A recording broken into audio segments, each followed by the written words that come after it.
Hello student, welcome to our online platform. दोस्तों, आज हम रीट मेंस में लेवल 1 में एसएसटी में टॉपिक है भारत में वन्यजीव एवं वन्यजीव संरक्षण, इसके बारे में हम बात करेंगे। तो देखिए, इसकी थ्योरी क्लास जो है हम कंप्लीट कर चुके हैं। 3 पार्ट में हमने थ्योरी क्लास कंप्लीट की है। तो जिन स्टूडेंट ने थ्योरी क्लास नहीं देखी है, उस थ्योरी क्लास को जरूर देखिए। थ्योरी क्लास में बहुत अच्छा मैटर दिया है। क्वेश्चन की संभावना बहुत कम है, ना के बराबर संभावना है वहां से बाहर जाने की। तो आप थ्योरी को पढ़ोगे तो आप स्वयं महसूस करोगे, कॉन्फिडेंट महसूस करोगे और कई सारे नए फैक्ट उसमें शामिल किए गए।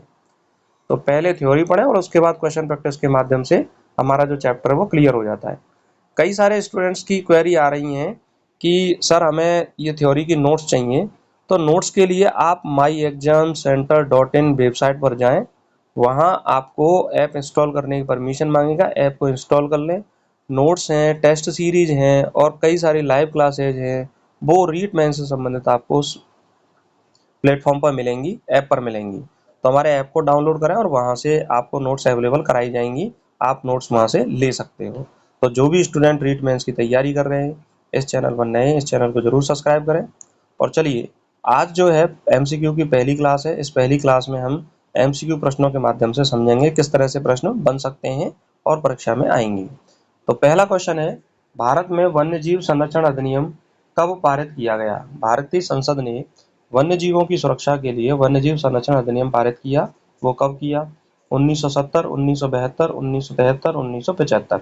तो देखिए, 1972 में वन्यजीव संरक्षण अधिनियम पारित किया गया। ये क्वेश्चन इतना इम्पोर्टेंट है, एग्जाम का लेवल चाहे कोई सा हो, खूब पूछा जाता है। वन्यजीव संरक्षण अधिनियम कब पारित किया गया? 1972 में। अगर आपको याद है तो आप कर पाओगे, और याद नहीं है तो कई बार हम भूल जाते हैं इसको, तो भूलना नहीं है हमें। वन्यजीव संरक्षण अधिनियम कब पारित किया गया? 1972 में। और पर्यावरण संरक्षण अधिनियम पारित किया गया था 1986 में। याद रखें। अगला क्वेश्चन है, वन्यजीव संरक्षण अधिनियम कब पूरे भारत में लागू हुआ? ये भी एक क्वेश्चन बन गया। तो पारित हुआ 1972 में, और लागू कब होता है ये? 1973, 1974, 1975, 1980। तो देखिए, उसके एक वर्ष बाद 1973 में ये पूरे भारतवर्ष में वन्यजीव संरक्षण अधिनियम को लागू किया गया। तो इसका राइट आंसर क्या है? ए। अगला क्वेश्चन है, प्रोजेक्ट टाइगर की शुरुआत कब हुई? 1971, 1973, 1975 और 1983। तो ध्यान दीजिए, मोस्ट इंपोर्टेंट क्वेश्चन है। 1 अप्रैल 1973 को प्रोजेक्ट टाइगर की शुरुआत हुई। और Jim Corbett national park Uttarakhand में, कहाँ पर?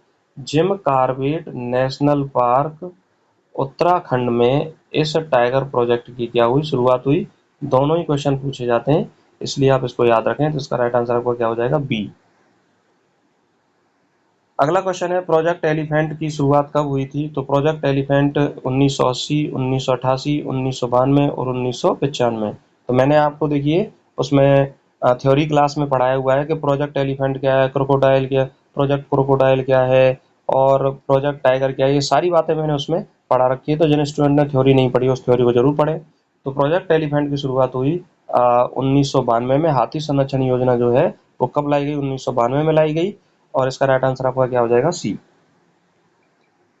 अगला क्वेश्चन है, भारत का राष्ट्रीय पशु कौन है? शेर, बाघ, हाथी और गैंडा। तो देखिए, भारत का राष्ट्रीय पशु की बात की जाए, कंफ्यूज नहीं होना है, बाघ है। इसका साइंटिफिक नेम क्या है? Panthera tigris. क्या नाम है? Panthera tigris. तो बाघ को भारत का राष्ट्रीय पशु कहते हैं। इसका राइट आंसर है बी।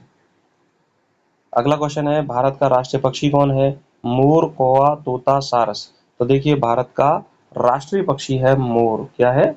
मोर है। तो इसका राइट आंसर क्या है? ए। अगला क्वेश्चन है, भारत में वन्यजीव सप्ताह कब मनाया जाता है? 1 से 7 अक्टूबर, 2 से 8 अक्टूबर, 3 से 9 अक्टूबर और 5 से 11 अक्टूबर। तो देखिए, भारत में जो वन्यजीव सप्ताह है वो 2 से 8 अक्टूबर मनाया जाता है। तो इसका राइट आंसर आपका क्या हो जाएगा? बी। क्या रहेगा? बी।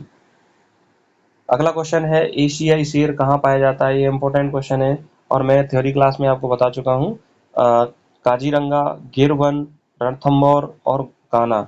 तो देखिए, गुजरात में गिर नेशनल पार्क है, गिर नेशनल पार्क है गुजरात में, वहां पर एशियाई शेर पाए जाते हैं। तो इसका राइट आंसर आपका क्या हो जाएगा? बी। क्या रहेगा? बी। अगला क्वेश्चन है, एक सींग वाला गैंडा भारत के किस राज्य में पाया जाता है? असम, गुजरात, मध्य प्रदेश, महाराष्ट्र। तो देखिए असम का काजीरंगा नेशनल पार्क, कौन सा? काजीरंगा नेशनल पार्क एक सींग वाले गैंडे के लिए प्रसिद्ध है। तो इसका राइट आंसर आपका क्या हो जाएगा? ए। क्या रहेगा? ए। अगला क्वेश्चन है, राजस्थान का राज्य पक्षी कौन है? मोर, गौड़ावन, तोता और सारस। तो देखिए राजस्थान का जो राज्य पक्षी है वो है गौड़ावन। कौन सा है? गौड़ावन, जैसे हम ग्रेट इंडियन बस्टर्ड के नाम से भी जानते हैं। इसका अन्य नाम सोन चिड़िया भी है, इसको सोन चिड़िया भी कहते हैं। तो इसमें राइट आंसर आपका क्या है? बी। अगला क्वेश्चन है, राजस्थान का राज्य पशु कौन सा है? बाघ, चिंकारा, शेर, हाथी। तो देखिए बाघ तो है भारत का राष्ट्रीय पशु, और चिंकारा है हमारा राजस्थान का राज्य पशु है। ऊंट भी राज्य पशु की श्रेणी में आता है, तो दोनों ही राज्य पशु हैं, चिंकारा और ऊंट। तो इसमें राइट आंसर क्या है? बी। अगला क्वेश्चन है, कैवलादेव राष्ट्रीय उद्यान किसके लिए प्रसिद्ध है? बाघों के लिए, पक्षियों के लिए, हाथियों के लिए और गैंडे के लिए। तो देखिए कैवलादेव राष्ट्रीय उद्यान जो है भरतपुर में स्थित है, राजस्थान में, और यह प्रवासी पक्षियों के लिए स्थित है। साइबेरिया से यहाँ साइबेरियन सारस आते हैं प्रवास के लिए सर्दियों में, तो साइबेरियन सारस के प्रवास के लिए प्रसिद्ध है। तो इसका राइट आंसर आपका क्या हो जाएगा? पक्षियों के लिए प्रसिद्ध है, इसीलिए घना पक्षी विहार भी इसको हम कहते हैं। तो इसका राइट आंसर आपका क्या है? बी। क्या रहेगा? बी। अगला क्वेश्चन है, राजस्थान में कौन सा राष्ट्रीय उद्यान बाघों के लिए प्रसिद्ध है? Sariska, Ranthambore, Mount Abu, Desert National Park. तो देखिए सरिस्का अभ्यारण्य है, राष्ट्रीय उद्यान नहीं है। माउंट आबू भी अभ्यारण्य है, और डेजर्ट नेशनल पार्क भी अभ्यारण्य है। तो इसमें राइट आंसर आपका क्या हो जाएगा? रणथंभौर, बी। क्या रहेगा? बी। अगला क्वेश्चन है, डेजर्ट नेशनल पार्क कहाँ स्थित है? तो डेजर्ट से समझ में आ रहा है हमें कि ये जैसलमेर में स्थित होगा। तो जैसलमेर, अलवर, भरतपुर, कोटा। तो इसका राइट आंसर आपका क्या हो जाएगा? ए। क्या रहेगा? ए। अगला क्वेश्चन है, प्रोजेक्ट क्रोकोडाइल का उद्देश्य है। भाई प्रोजेक्ट क्रोकोडाइल का क्या उद्देश्य है? तो पहला है बाघों का संरक्षण, दूसरा है मगरमच्छों का संरक्षण, तीसरा हाथियों का संरक्षण और चौथा है शेरों का संरक्षण। तो देखिए प्रोजेक्ट क्रोकोडाइल की जो शुरुआत है वो हुई 1975 में हुई थी, और इसका संबंध मगरमच्छों के संरक्षण से है। तो इसका राइट आंसर आपका क्या हो जाएगा? बी। क्या रहेगा? बी। ये सब मैंने थ्योरी क्लास में पढ़ा रखा है, तो थ्योरी क्लास को आप जरूर देखिए, बहुत इफेक्टिव क्लासेस हैं। मैटर खूब अच्छा दिया हुआ है, सेलेक्टिव मैटर है, परीक्षा में आने लायक मैटर है, तो उसको आप जरूर देखिए। नेक्स्ट अब हम बात करते हैं, भारत का पहला राष्ट्रीय उद्यान कौन सा है? ये भी आपसे क्वेश्चन पूछा जा सकता है। Ranthambore, Jim Corbett, Kaziranga, Kanha. तो देखिए भारत का पहला राष्ट्रीय उद्यान है जिम कॉर्बेट राष्ट्रीय उद्यान। इसका राइट आंसर आपका क्या हो जाएगा? बी। क्या रहेगा? बी। अगला क्वेश्चन है, वन्यजीव संरक्षण अधिनियम में कितनी अनुसूचियां हैं? ये आपसे पूछा जा सकता है, नया क्वेश्चन है। 4, 5, 6, 7। तो देखिए 6 अनुसूचियां हैं वन्यजीव संरक्षण में, इनको हम समझें। तो देखिए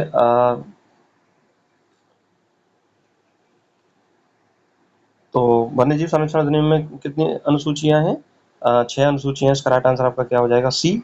और अगला क्वेश्चन है, बाघों का संरक्षण किस अनुसूची में दिया गया है? तो अनुसूची 1, अनुसूची 2, अनुसूची 3, अनुसूची 4।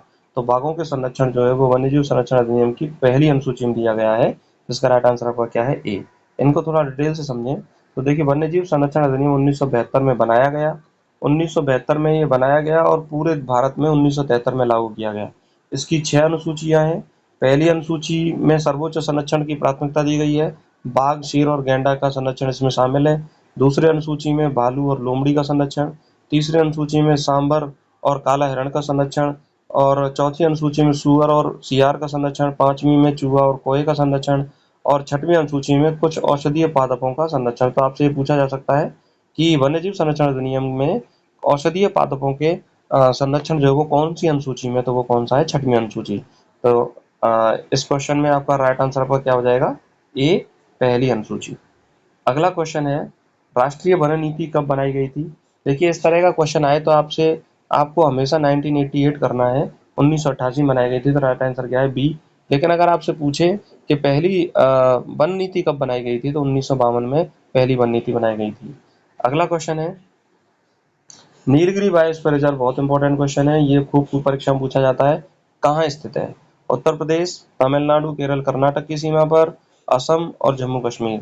तो देखिए नीलगिरी बायोस्फीयर रिजर्व 3 राज्यों की सीमा पर स्थित है, भारत का पहला बायोस्फीयर रिजर्व है, और यह तमिलनाडु, केरल और कर्नाटक की सीमा पर स्थित है। तो इसका राइट आंसर आपका क्या हो जाएगा? बी। क्या रहेगा? बी। तो दोस्तों इस तरह से हमने 20 एमसीक्यू प्रश्नों के माध्यम से इस टॉपिक को समझा। आशा करता हूँ कि आपको ये क्लास अच्छी लगी होगी। अगर आपको ये क्लास अच्छी लगी है तो इसे लाइक करें, अपने दोस्तों तक शेयर करें। जो भी स्टूडेंट रीट मेंस की तैयारी कर रहे हैं इस चैनल पर नए, इस चैनल को जरूर सब्सक्राइब करें और हमें बताएं कि आपको ये जो सीरीज है वो किस तरह से लग रही है और हमारे द्वारा दी गई एजुकेशन आपके लिए किस तरह सहायक सिद्ध हो रही है। और यदि आपकी कोई क्वेरी हो तो आप हमें कमेंट कर सकते हो। हमारी वेबसाइट myexamcenter.in पर जाकर हमारे ऐप को इंस्टॉल करें। वहाँ पर आपको टेस्ट सीरीज, एमसीक्यू प्रश्न और पीडीएफ जो है वो प्राप्त होंगी। लगातार उस पर कार्य चल रहा है, इस पर भी कार्य चल रहा है, तो मैटर जैसे जैसे आता जाएगा वो सब आपको अवेलेबल होता जाएगा। हमारे साथ जुड़े रहिए, अपनी तैयारी को स्ट्रॉन्ग कीजिए। नमस्कार, धन्यवाद।